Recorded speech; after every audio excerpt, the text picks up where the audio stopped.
خب آقا مهدی گلو داریم اینجا. اولین کسیه که اومده با همون صحبت کنه و منم اولین بارم میخوام مصاحبه کنم با کسی. ممنون. تا حالا کسی با ما مصاحبه نکرده بود. این سوالا یه ذره سنگینه، یه خوردم قرار زیادی وقت تو بگیر. آقا مهدی اولین سوالم دغدغه‌ت چیه؟ دغدغه؟ ببین خیلی آنست جواب بده، رو راست. خب تو جوونی داری زندگی می‌کنی. بله. خب الان دغدغه‌ت چیه؟ پول و مسائل دیگه. مسائل دیگر هم میتونم واضح اعلام کنم. حالا یواشکی بگو.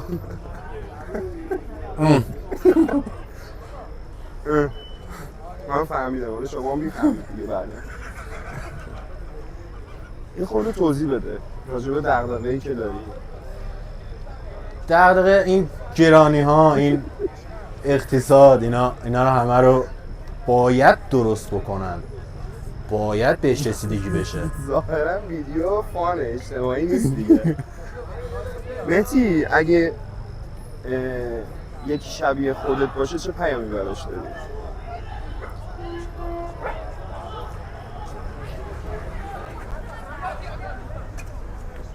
خب دعوا شد دوستانی. پیامی که داریم اینه که تو گزارش اینجوری چیزا بالاخره طبیعیه. بله این پیام ما بود، آرامش خودتون رو حفظ کنید. پیامت واسه کسی که شبیه خودته چیه؟ پیامی که واسه کسی که مثل خودمه، آره اگه خودتو یه جا ببینی اولین پیامی که براش داری چیه؟ میگم خیلی مردی، دمت گرم. چی کار کردی؟ کنجکاو شدم. که به خودم میگم دمم گرم، خیلی دستاوردا، خیلی نتیجه ها، به خیلی از آگاهی ها رسیدم که اینقدر مطمئن دارم از خودم تشکر میکنم. عالیه. این بابت عالیه. چی بگم؟ آخرین اشتباه تو زندگی چی بوده؟ اعتماد. برام توضیح بده.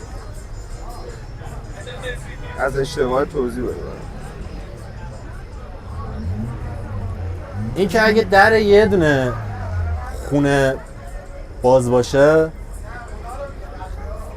حتی اگه تو جلو در خونت وایسی، احتمال داره باز دزد بیاد بهت بزنه.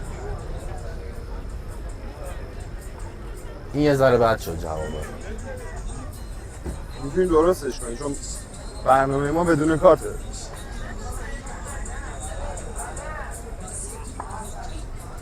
به تنها چیزی که میتونی اعتماد کنی خودتی. واقعا هم درست. هر کی چی خورده از هر جا خورده به خاطر اعتماد خورده. رایه مسلما هم همین.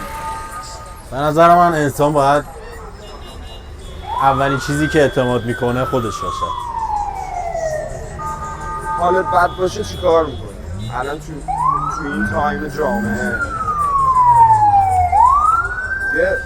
یه استاپ بزن. کلن استاپ بزن. یه داستانایی شد ما قطع کردیم الان اومدیم دیگه یه سکانس دوم رو بگیریم دیگه حقیقتا. بله بفرمایید. خواهش می‌کنم اشکال نداره. اوکی. آره آمبولانس و اینجور چیزا اصلا داستان شد اینجا، دعوا شد. حالا تو ویدیو می‌بینید. ادامه داستان. مهدی حالت بد میشه چیکار می‌کنی؟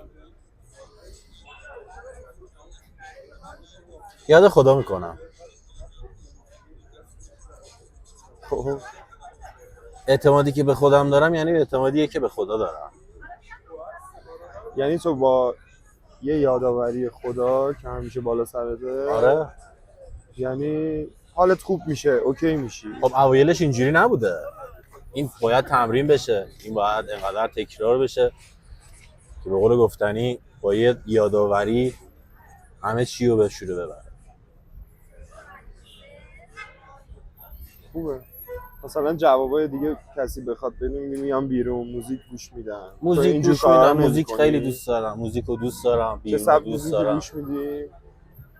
چیل باشه، تکنو باشه، یه موزیکای تندیات، تکنوهای تند یا دیپ خیلی هاوس یه جا بشینی خوبی باشه. آره دقیقاً.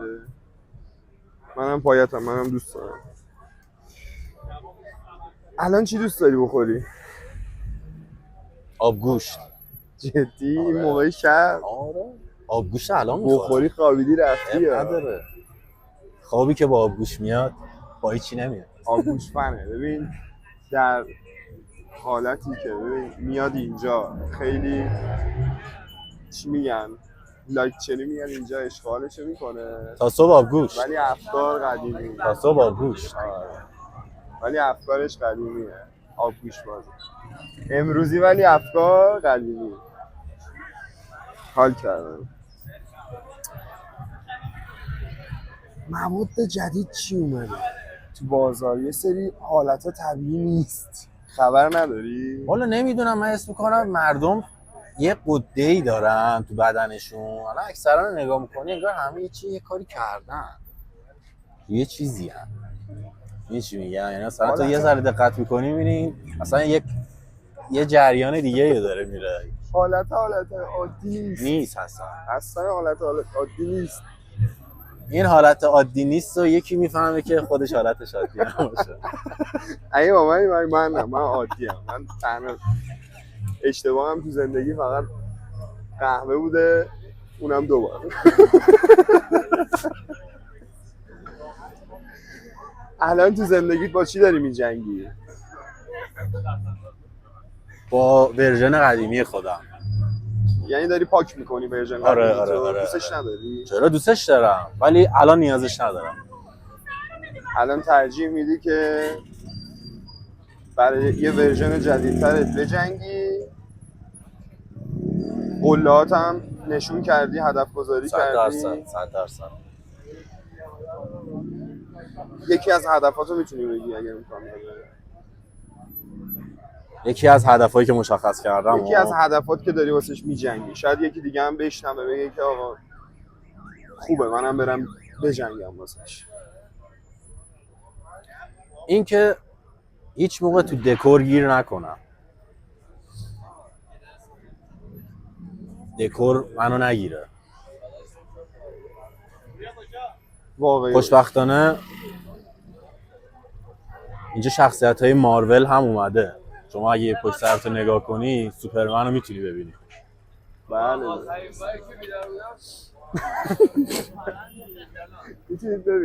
میتونید ببینید. شخصیت‌های مارول اومدن. بتمن یه ذره تو ترافیک گیر کرده چون وسیله نقلیه داره. خیلی هم عالی. مهدی یه سوال، جوونا خیلی دوست دارن اینو، من ازشون پرسیدم بارها قبل اینکه بخوام مصاحبه‌ای کنم یه چیزی. وضعیت یه جوری شده طرف تا هر چی میگه آقا بشینیم.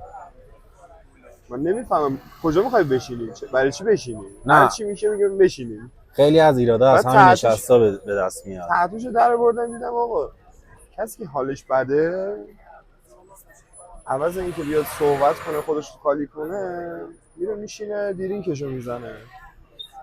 تو چیکار میکنی؟ تو دوست داری حرف بزنی تخلیه روانی کنی خودتو، یا حبس کنی مشروبتو بخوری اصلا بری تو یه داستان دیگه؟ من بیشتر دوست دارم خودمو کارامو انجام بدم. خودکفایی رسیدیم ما.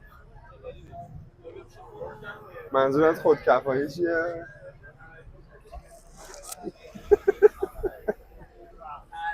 کف دست ناقابلی هست.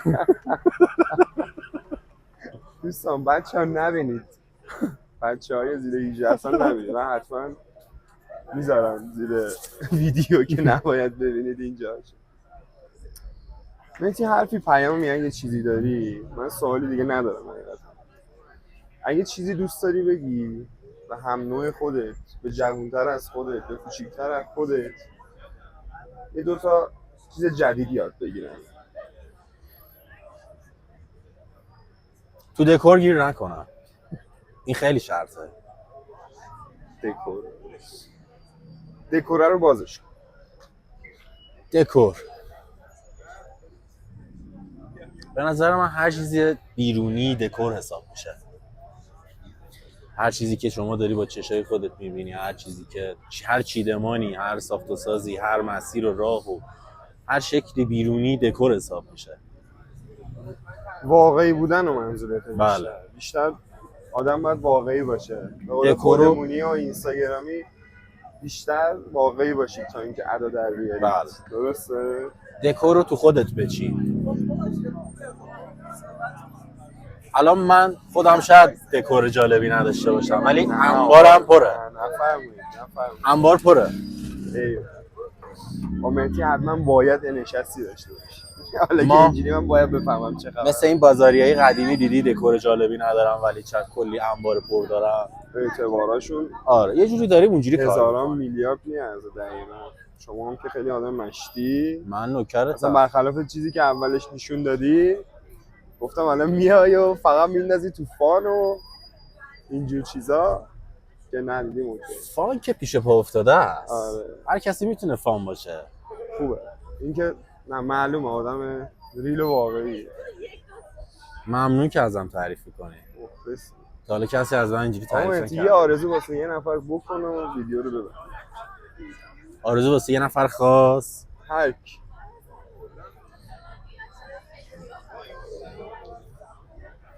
نمیشه واسه همه بخوام. یه نفر. یه نفر.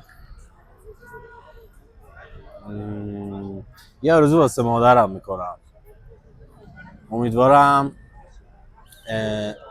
اون جوری که فکر میکرد و اون خواسته ها و انتظارهایی که از من داشت برآورده بشه. چون اونم از من یه انتظارهایی داره و من خیلی دوست دارم اونا رو برآورده کنم. امیدوارم بشه. خدا سایه مادرت رو حفظ کنه. سلامت بشی. قربون تو بشم. پس بریم یا گوشو بزنیم. بریم آب گوشو بزنیم.